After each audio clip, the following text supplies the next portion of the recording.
ब्रह्मरूपमादिमध्यशेषसर्वभाषकम् भावषट्कहीनरूपनित्यसत्तमद्वयम्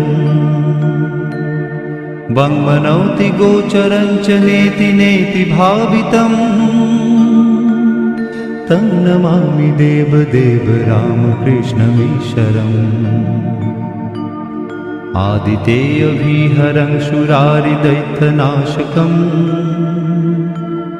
साधुशिष्टकामदं महिषुभारहारकम् सत्मरूपतत्तकं युगे युगे च दर्शितम् तं नमामि देवदेव रामकृष्णमीश्वरम् सर्वभूतशर्